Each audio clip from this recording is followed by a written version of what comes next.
Hi everyone, this is Mojdeh from Persian Awards. I am here today with Nasim Varasteh, one of the Canadian champion, Iranian Canadian champion in karate. Thank you, Nasim, for accepting our invitation. Welcome to my show. You talk about yourself. Where have you born, Nasim Jan? Hi, Mojdeh Jan. Thank you so much for having me today on Persian Awards. I'm so grateful for this opportunity. Where was I born? I was born in Iran. I was 3 months old when I left Iran, so I don't remember much of it. And do you speak Farsi or no? Not at all. بله، میتونم فارسی صحبت کنم، اما گاهی وقتا یه ذره مشکل میشه برام که واقعا اون حرفا که تو دلمه بزنم، اما همه چون میفهمم بیشتر صحبت ها میتونم خیلی راحت میتونم صحبت کنم، اما زیر فشار یه ذره مشکل میشه. Yeah, that's why we are going to have this interview in English. I just wanted to, because I've heard that you speak Farsi as well. I wanted to everybody knows that you can speak Farsi. You were 3 months and when you left Iran, but you can speak Farsi, you understand Farsi. Yes. How is it possible? I can also read and write Farsi, surprisingly. Wow. I know, right? For somebody who's speaking is not as fluent as I would wish. I actually learned in about like a 3-month span. I learned how to read and write. By no means am I as proficient in my reading as I am with my English, obviously, but I can write a sentence, I can read sentences, I can read a whole page of a newspaper or whatnot. Just not as quickly as I'd like, but. And how is it possible that you left Iran when you were 3 months and now you can speak, you can write, and you can read in Farsi? Where did it come from? It was important for me, of course. You know, I've been here since I was 6 years old. So after we left Iran, we went through the mountains to Turkey. We were in Turkey for several months until our documents were prepared and whatnot to go to France. We went to France as political refugees. We were there for about 5 years. And then we immigrated to Canada. And, you know, Farsi was spoken at home. And so just hearing Farsi, most of our friends or family friends, most of my friends growing up have been Iranian. The community at our karate school is by majority still Persian. Like I would say 90% of my students are still Iranian. So I'm really closely connected with the Iranian community, and I'm proud of it, and I really enjoy it, and there's a real sense of belonging there. And reading and writing, I was actually preparing to go back to Iran several years ago when I thought it would be nice to be able to read signs and whatnot, just to know where I am, you know, so I wouldn't feel completely lost and feel like I needed to depend on others to explain to me and to read things for me. So I thought it was a good idea to learn how to read at least. So in that, naturally, when you learn to read, you can also write. So that's how all of this came to play. That's great, because a language, especially mother language, it means that it's another person, it's another life. It's just familiar with something that is like in your blood, and you spoke Farsi at home when you were, maybe still you're speaking Farsi. So when you were a refugee in France, and then after that, when you were 6 years old, you immigrated to Canada. How was this transition works for you as a child, especially like to immigration and changing the school, changing the environment? How did it affect you? There's always a transition period, of course. When I came to Canada, I didn't speak a word of English. I spoke French and Farsi. So I ended up going to a French school, and I was taking English as a subject. And then I actually stayed in a French immersion program all the way up until I went to high school. So my French is still fluent. And, you know, I mean, children are like sponges. They learn so fast. So I'm glad that we made this transition while I was still very young. And, you know, children are resilient, and they're really able to pick up languages, especially at a very young age. So, you know, I'm grateful that all of this happened while I was still much younger, although it's not true for my siblings who were teenagers by the time that we had made these changes in our lives. I guess in comparison for me, it was relatively much simpler than it was for them. How many siblings do you have? There are 4 of us in total. So I Oh, have 3 older siblings. I'm the youngest. that's great. And do you have a good connection with them? Absolutely. Yeah, of course. That's good. That's Yeah, good. we're very close. That's good. Okay, so you moved to Canada and you were 6 years old. Of course, as you said, that when you're younger, it will be easier to catch the language. You just adopt everything that is around you and just Yeah. live in the moment. And you were 6 years old when you came to Canada. You went to the French immersion program, and then you started learning English as well. When did you realize that you are a good fit for being in karate, or was it something that you wanted to do, or you just accidentally just follow that path? I was always a very active child. I was always just naturally drawn to sports, whether it was soccer, whether it was volleyball, whether it was basketball, whether it was like there was lots of track and field activities that I would participate in school. So I really had a natural draw towards sports in general. So as a child, I was involved in many different sports, and I really narrowed my focus into karate as a teenager. So I guess I really focused, I started karate when I was 6 years old, like 6 or 7, shortly after we came to karate, and my father was able to start teaching again. And I started doing karate as well. It was kind of mandatory, I guess, in our family. And so I didn't really have a choice to begin. But obviously, but obviously to stay on, it was, and to become more competitive, that was my choice entirely. So I started to become competitive when I was 13 years old. So I can say you follow because it was kind of family business, but you liked it after you started and you were like successful in it, right? You were a teenager when you started to be competitive. And then at 2008 and 2006, if I'm not wrong, you won the world champion. That means that it was a long like path, but you did it. So tell me about the teenager, like when you were at school, in high school, and did you continue to go to a college, or how did you go, like, how did you find out that you can be a champion? I think I always knew I could become a champion, just because when I started, I know this sounds like, and it's like, I think people know when they're competitive, they always compare themselves against the field. You know, you always compare yourselves to your opponents, or you compare your potential to those who are the best in your sport. So I mean, when I was a teenager, I would look at the current world champion, and I could see that whatever they were doing, I was capable of doing it, but I just needed the time, I needed the experience, I needed to refine certain things. So I always understood that I had the potential. And so that was a big motivation, of course, is just knowing that, you know, whatever that person is doing, in time I can get there. And of course it is a long journey.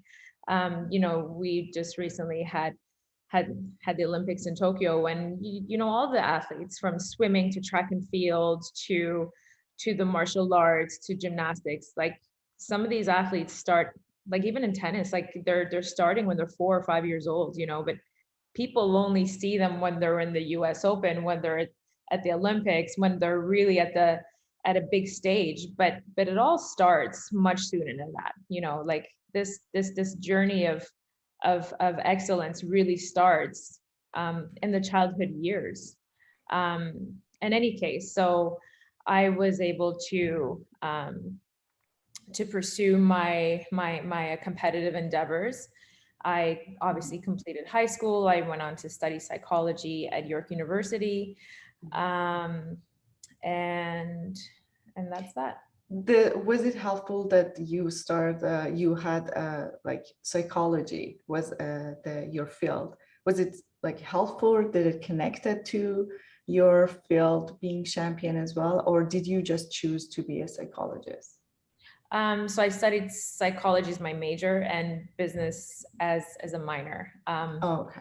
And I would say that it was not so helpful because I was nearing the mid to end point of my competitive career. And I would say that it's definitely been more instrumental in my coaching than it was in my competitive years. And I feel like I had matured already to a certain extent. And I had a pretty good, I was also working with a sports psychologist on the team. So I was able to pick up a lot of good tools from working with professionals.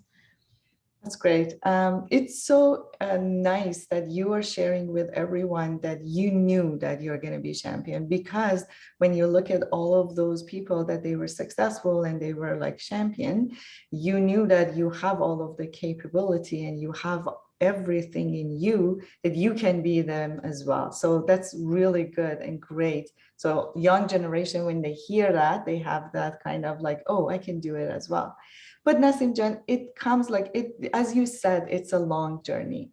Did it come to the point that you were so close to give up, or you were tired, or you were like, I'm done, it's too much work, like some kind of like a negative or not motivated enough? Absolutely.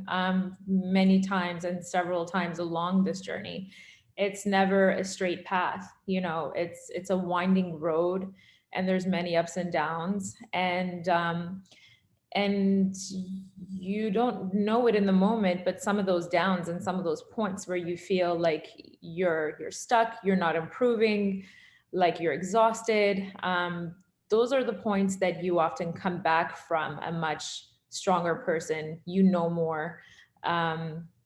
So I had many of those moments, and and that's what resilience is. Resilience is just pushing through those moments. It's so easy to give up, along this path.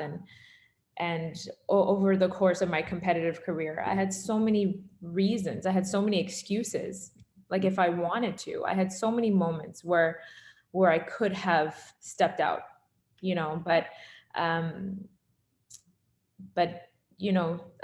big dreams and big goals never come to us easily, whether they're in sports, whether they're in our professional career.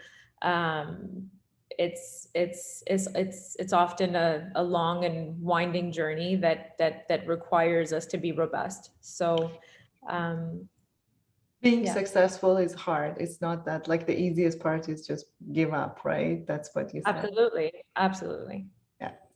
Nasim Jan, tell us about the 2006 and 2008, the time that you won the champion, that moment, that year. I'm sure that, as you mentioned, there is a lot of people that they just look, Nasim is just winning the champion. It's the winner, not looking all of the things that happened before. You tell us about those years and what did you feel, what happened, and how did you achieve it? So interestingly enough, we were just talking about low points.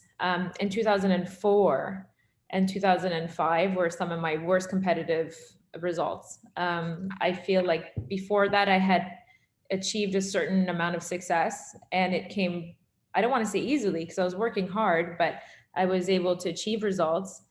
And then, it changes when you're new talent and people don't know you, and then suddenly your competitors are able to adapt to you. So now it takes a different type of strategy. It takes a different sort of preparation. And so I had 2 really difficult years. And I felt like during those years, I was focusing a lot on the results and not on the process, and not enough on the preparation. So I completely changed my mindset and my dialogue, like how I was talking to myself during the trainings, how I was correcting myself, how I was kind of able to make changes in my trainings. I would write things down in a journal. I was very proactive. I started to become very positive rather than critical in a very negative way.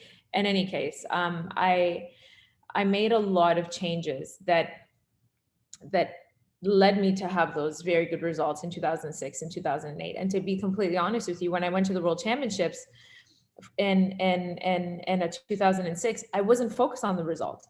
I didn't even think for a moment that I'm here to get the gold or the silver or whatever. I was actually focused on competing. I was focused on doing things that I had planned to do, on warming up the way that I wanted to, on thinking and feeling the way that I wanted to. And because I was really focused on the process rather than on the goal, I was so surprised when I was in the finals. Like, it actually seemed so easy. I was like, wow, I'm in the finals. I was just like, I was a little bit shocked. And just to be clear for our audience, I wasn't able to get a gold in those events. I finished with the silver medal at the World Championships in 2006 and 2008.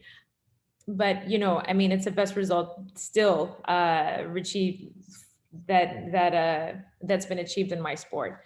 So no one's done better yet. And I'm really looking forward to somebody breaking that record. And we're working on it. That's great. The way that you explain it, it's just motivating people that you focus on the path, the journey, not the destination. We have some expression in Farsi that is just, you didn't think when you're going to win. You just wanted to enjoy and be the best and win the field, not only just being a champion. That's great.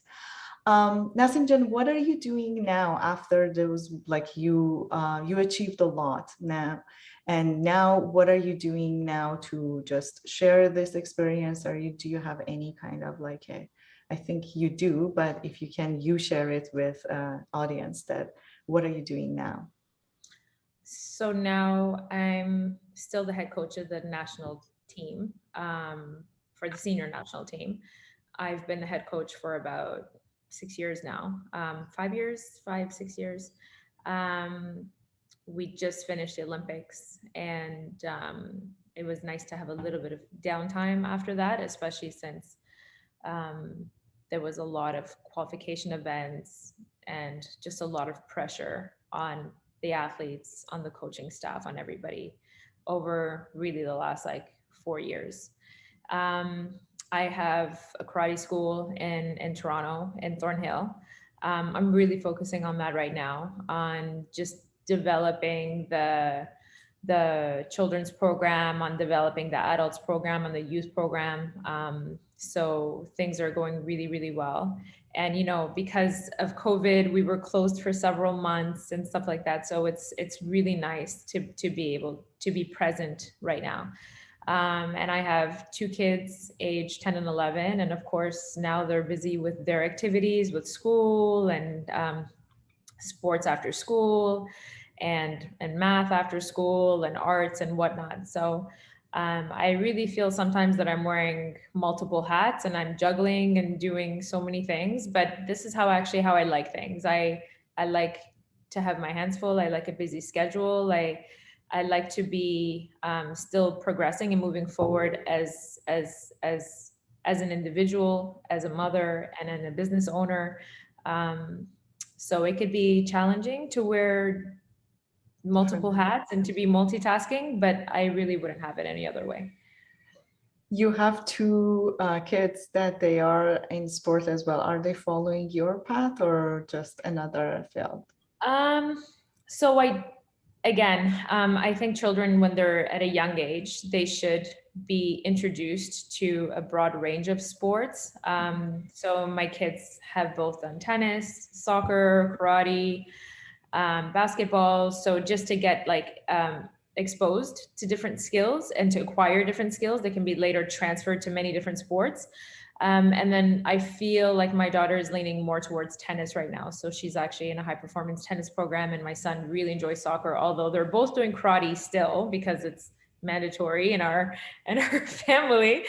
And whether they want to pursue it competitively or not is entirely up to them. But I really feel, and I truly believe that karate gives, it's not only a sport, it's a martial art. So it really gives children and some very fundamental things that they really don't get in other sports. Respect, You know, respect is not encouraged as much in many other sports, but respect, discipline, and it's a very structured environment. So I really like it. I really see that it's helping them. And yeah, I mean, in terms of their character development, and it's also helping them with their school. It's helping them just basically across the board. That's great. It's really great that you're telling that it's mandatory, but on the other hand, they are free to choose what is the best for them. And like your daughter just leading to tennis and you're supporting, that's really good. Nasim Jan, is there anything that you want to share with the audience that they want to follow your path? They want to be successful, they want to be, they like sport, they don't know where to start, or there's lots of challenges, as you said. That's the moment that they have million excuses to say that, okay, I can't do this. Do you have anything to share with them? Basically that if you want to achieve something in life, regardless of what it is, you have to be committed. You have to have a plan, and you have to be willing to make sacrifices. You can't want to achieve high goals, whether it's in sports, whether it's in school, if you want to go to professional school, if you want to become a doctor, a lawyer, an architect, whatever. If you want to be a great artist, if you want to be a great athlete, there are sacrifices that must be made in your life. You have to be able to manage your time. You have to be able to prioritize.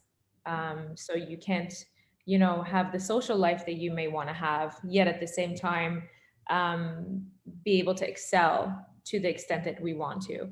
And I think sometimes I see, especially in the younger generation, they struggle with this skill, you know, because sometimes I feel like the culture is such that we just want to enjoy, you know, life to the fullest and really focus a lot on the social aspect and focus a lot on specific aspects, which may not be as helpful and really cultivating a supportive environment to succeed. So I think really it's coming down to those skills, you know, to really have a good mindset, be able to prioritize, and be willing to make the necessary sacrifices in order to succeed. So that's all I can say. And, you know, excuses are many, and they will always be excuses to get out, to back down, to quit, to give up. And really, it's like we just have to look deep inside ourselves, you know, and see, is that what I truly want? And usually the answer is no, but it's just the easy way out. So I think if you really want something, if you really believe in something, don't take the easy way out. Nothing is going to come to you in an easy way. You need to sacrifice, and you need to absolutely be patient about it.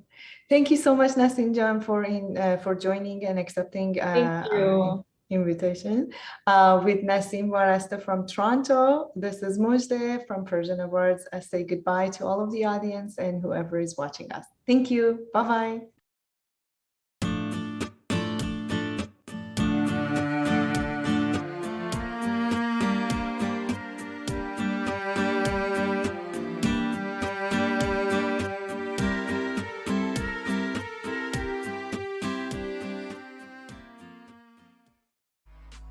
مژده هستم از پرژن اوارد، جوایز فارسی در ادبیات، موسیقی، هنر، سینما و بزنس. برای مشاهده ویدیوهای جوایز فارسی، کانال یوتیوب ما رو سابسکرایب کنید. زنگوله کنارش رو هم بزنید تا شما اولین نفری باشید که برنامه‌های ما رو می‌بینید. ما رو در پیج اینستاگرام از این بالا فالو کنید تا همیشه جدیدترین خبرهای پرژن اوارد اولین نفر برای شما برسه.